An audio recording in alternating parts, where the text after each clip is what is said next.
This episode is sponsored by Skillshare. The rocket equation is an amazing thing. It enabled us to launch into space and step foot on the moon. But at the same time, it's the thing which most holds us back from easy space travel. So let's avoid it using beaming technologies.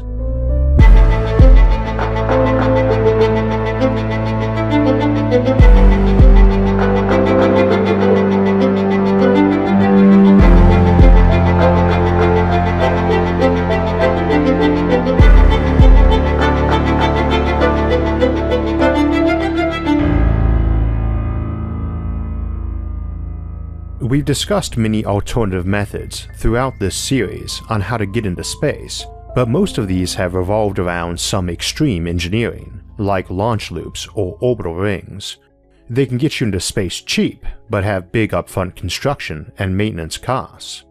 Last time in the series, we discussed spaceplanes, ships that can fly from an airport straight to orbit and maybe beyond.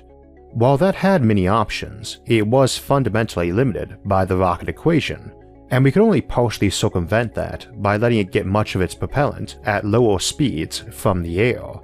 But it could only do that in the atmosphere, and it still needed to burn huge amounts of fuel to operate.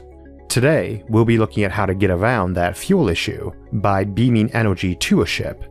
But let's begin by a quick review of what the rocket equation is, and why it constrains us.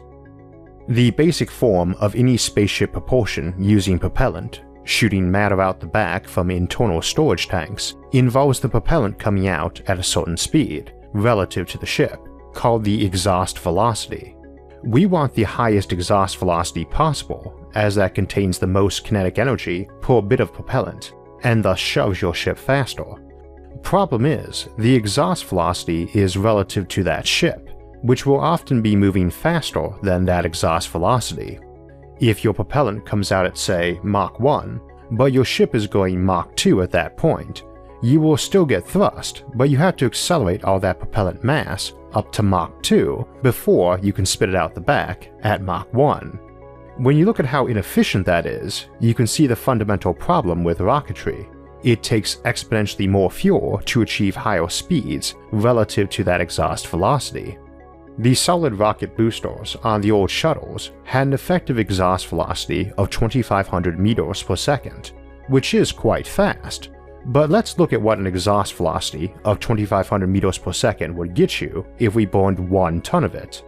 If we had a 10-ton spaceship plus that 1 ton of fuel, we'd begin at 11 tons and end at 10 tons at a speed of 238 meters per second. Quite fast actually, that's 858 kilometers or 533 miles per hour, way faster than the freeway.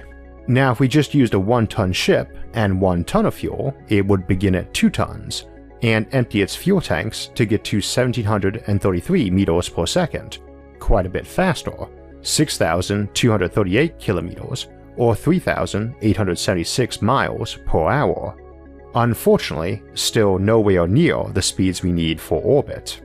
Let's go to the other extreme, 10 times as much fuel as ship, starting at 1.1 tons and ending at just 0.1, a large human's mass, moving 6,000 meters per second. That's almost low Earth orbital speed, which is 7,800 meters per second. However, in practice, what with the atmospheric and gravity drag, we actually need a delta V of 9,400 meters per second.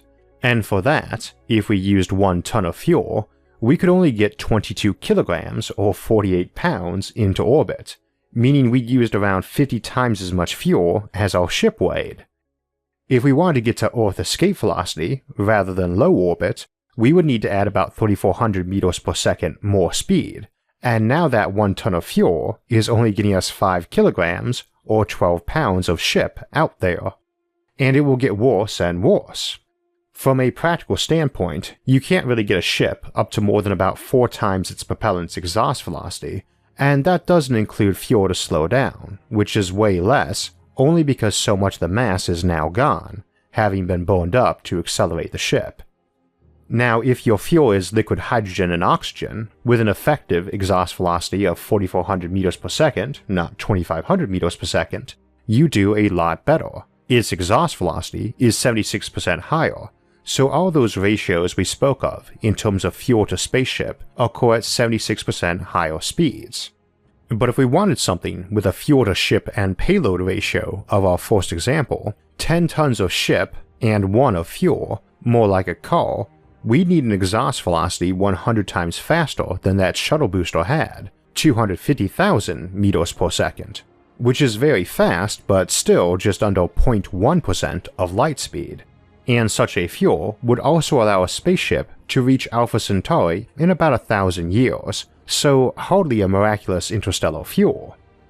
So that's the problem with the rocket equation, or part of it, because I've been saying effective exhaust velocity a lot, not just exhaust velocity, and a critical aspect of rocket propellants is that things don't just magically blow out the back of the ship at thousands of meters per second, and when total thrust matters more than exhaust velocity, like trying to get out of a deep gravity well, how quickly you can push propellant out the back can be more important than how quick those individual particles are going, and is a major reason why we often use very different fuels and rockets for the first stage of a rocket launch. We've got to burn stuff to make it very hot so that the particles are moving very fast, and that means making our propellant out of stuff that burns, which generally means oxygen, which is a horrible propellant. That oxygen, the oxidizer, is providing all the energy when it combines with the fuel to make the propellant, but it's essentially sapping our total thrust. Hydrogen is typically your ideal propellant because it's a single proton, and the typical speed particles move at a given temperature goes with the square root of temperature and the inverse square root of particle mass. Quadruple the temperature, double the speed. Quadruple the mass, half the speed. Oxygen, being 8 protons and 8 neutrons, weighs about 16 times what hydrogen does, and so is only moving at a quarter the speed of any hydrogen atom at the same temperature. We just saw what a big deal exhaust velocity was for ships, and quadrupling the exhaust velocity of that propellant is the difference between a ton of fuel getting 5 kilograms away from Earth, or about 60 times that. It's a very big deal. We have one more problem though, because we can't just quadruple the temperature for instance, or we'd melt our engine. This is essentially why the ion drive is so enticing as an alternative. It shoots particles out at very high speed, using a magnet and electricity to do so. This is also why we like using light or lasers for propellant. The exhaust velocity of light is the speed of light, and when you plug that in as your exhaust velocity, you need to be moving at interstellar speeds before you even need to worry about the rocket equation, as it's about 100,000 times faster than our typical rocket propellants. Heat is not the only way to move particles, nor does it necessarily require burning stuff on location, but it is what gives us high thrust, and that's important for spaceships leaving Earth. We've talked about using light sails or ion drives in deep space before, such as in interstellar laser highways, but it's not something we can really do down here on Earth because of gravity and air. The air is constantly trying to sap away your speed, which is handy for saving fuel on landing by aerobraking, but not for speeding up. You also have to maintain at least 1 g of thrust to avoid falling down, which will rapidly sap your speed via the method known as lithobraking. So you need to provide a lot of thrust, not just a high exhaust velocity, but a lot of exhaust in a short time. We could bounce a very strong laser off a mirror on the bottom of the ship, same as we can still doing for ships in deep space, but this has some problems. Photons, by themselves, are pretty much raw momentum. They are the perfect propellant, and they get around the rocket equation if you're firing them from elsewhere, because they double up the momentum transfer if they bounce, and most importantly, you're not carrying them around on your ship. If you could, via some sort of perfect mirror box with light inside it, or fuels like antimatter or Kugelblitz black holes, you've got your perfect launch fuel, mostly. See, it takes either 3 megawatts a kilogram or 3 gigawatts to push 1 ton of ship at 1 g, just enough to make it hover on Earth, if you're carrying it as fuel, and half that, 1.5 megawatts a kilogram, or 1.5 gigawatts a ton, for if you're bouncing a beam off the ship. This is a bit of a problem because that is a lot of energy. Just to put that into context, a car weighs around a ton, and the best it can do is 0 to 60 in just over 2 seconds, a little over a G of thrust, and can kick up to several hundred horsepower, or around half a megawatt, so they're pulling a similar acceleration as a 1.5 gigawatt laser beam bounce will pull off using 3,000 times more power, 6,000 if we're just emitting it rather than reflecting. What's more, lasers are quite hard to keep on target in air, especially when powerful like that, which we discussed in power satellites. You're probably wondering why I call photons the most efficient propellant when that car engine was doing 3,000 times better, particularly considering flooring the engine isn't terribly fuel efficient either.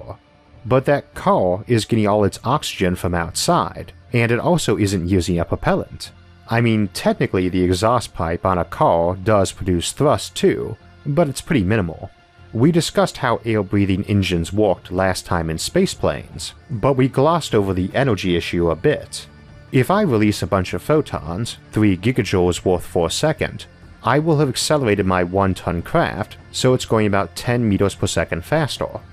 If instead I heat up a big chamber of oxygen with that, dumping 3 gigajoules into roughly a ton of air, it will heat up by about 3000 Kelvin, moving at around 1600 meters per second.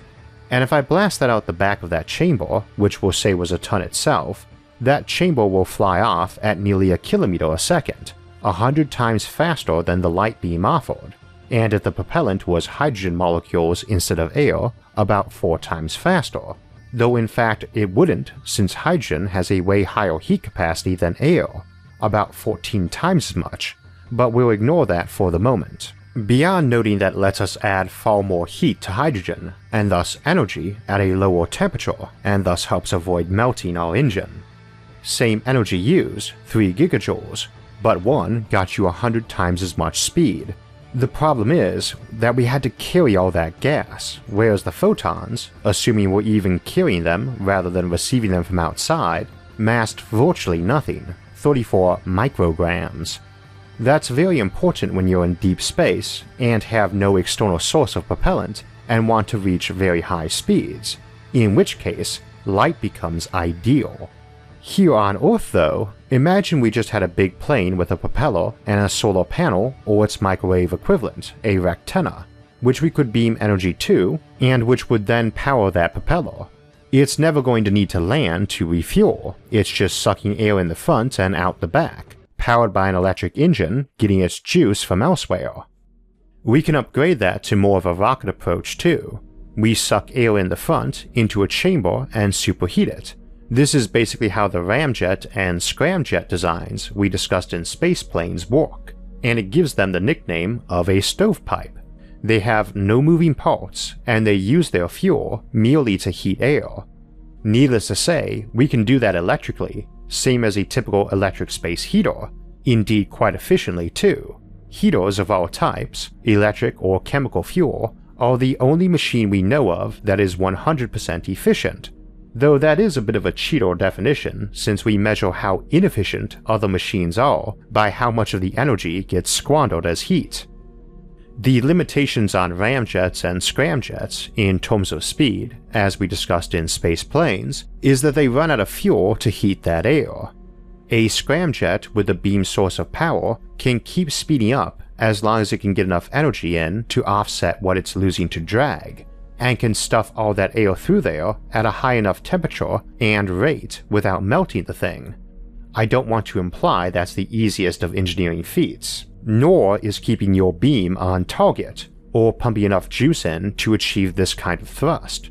It is generally hard to jam more than a megawatt of power into a square meter or something, and you lose a lot to heat, which in this case is fine if you're using something like a rectenna that's in the actual chamber of the scramjet, the stovepipe, especially since all it is then is something super absorptive to the beaming frequency that turns it right into heat. Your ideal beaming frequency is something that is easily absorbed by that stovepipe, but goes through air and other materials with virtually no effect. Your stovepipe probably needs to spin a bit to make sure it's getting evenly heated by that beam, and done right, it could have enough thermal mass to keep going for a while even if that beam broke contact. Fortunately, you are still mere milliseconds of light lag from your power sources, so maintaining that lock or re-establishing it is a lot faster and easier than when we discuss power or laser beaming for interplanetary or interstellar ships. The other good news is that once you start getting up above the main atmosphere, your drag starts going down, though of course you are also running low on material to cram into that stovepipe and to provide conventional lift on your wings. Fortunately, you'd be moving very fast by then, and as you go up more, a lot of what's available becomes hydrogen rather than oxygen and nitrogen. Ideally, this should let you avoid even needing an onboard propellant, but if you do need some, you're getting an exhaust velocity out of it equal to whatever temperature you can max out at.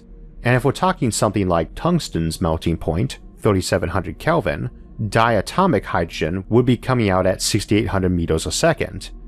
In an energy-rich society that would likely do power beaming, hydrogen is easy enough to source, what with all those oceans, and you shouldn't even need to tap that until you're nearly up to orbital speed anyway, if at all. Once you're out of the atmosphere and in orbit, you do need that onboard propellant, but you don't need the high thrust anymore, and could switch over to a low thrust option like an ion drive, powered by that energy beam, or even just go the reflection route. It's very easy for me to imagine personal spaceplanes along these lines, in an economy running on either fusion or beamed-in power like we discussed in power satellites. You use classic propellers or turbofans for low speed, switch to the stovepipe scramjet for high speeds, and to ion drive or reflection once in higher orbit for long slow acceleration to interplanetary or interstellar speeds. Of course, beaming isn't limited to photons either. You could send a beam of ionized particles instead, reflected magnetically or captured for use as propellant later, though that doesn't work well in an atmosphere. So quite a few engineering challenges, but no super science involved either. What's the upsides of this approach, beyond what we mentioned? First, it does circumvent the giant personal weapon issue.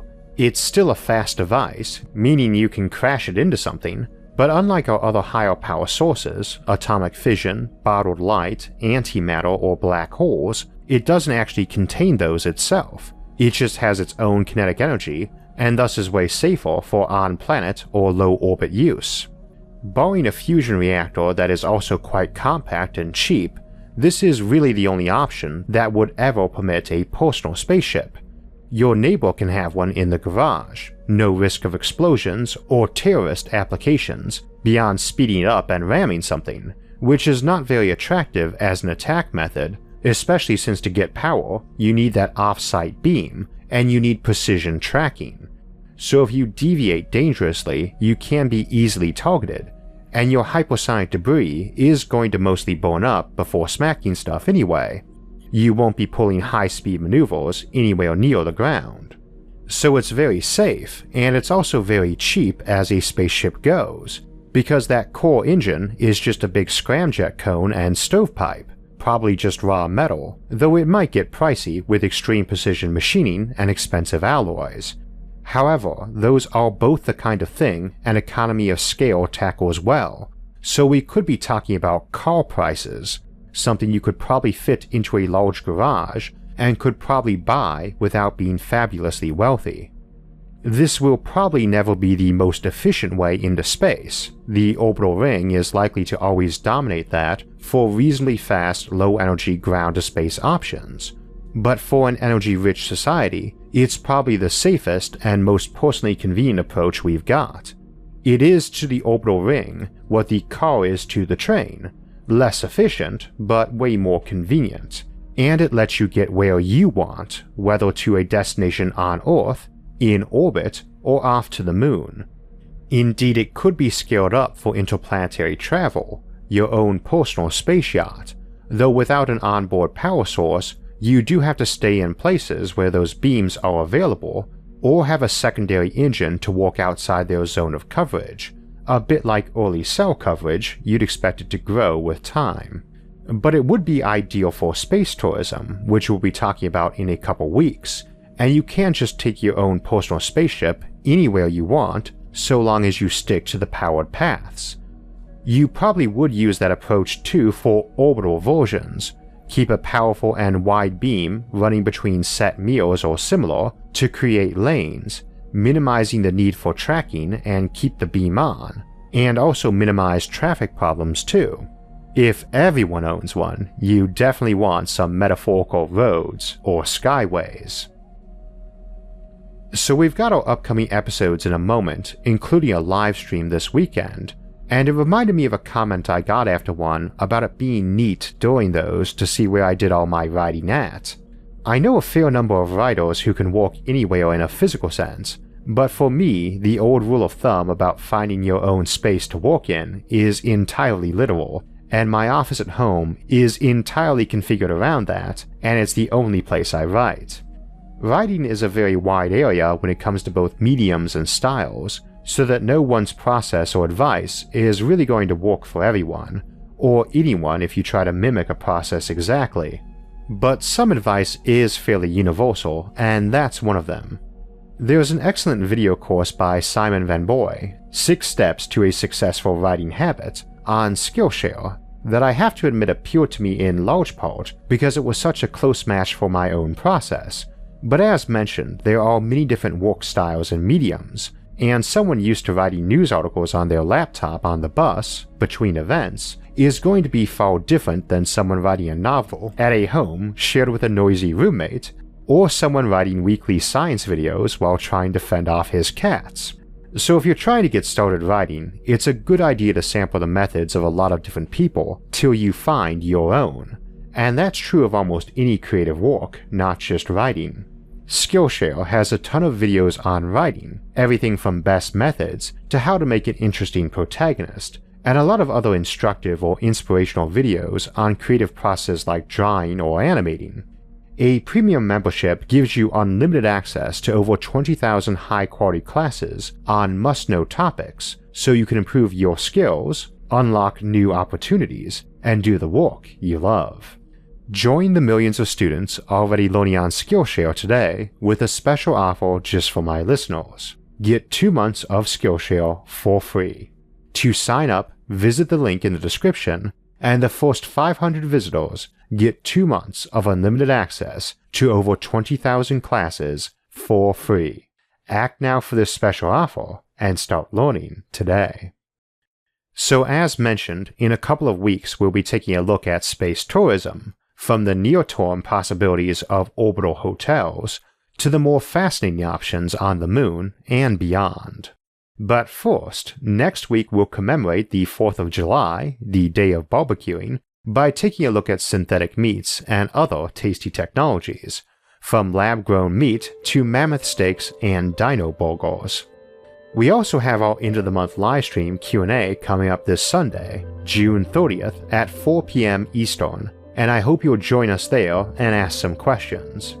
For alerts when those and other episodes come out, make sure to subscribe to the channel, and if you enjoyed this episode, please like it and share it with others. Until next time, thanks for watching, and have a great week.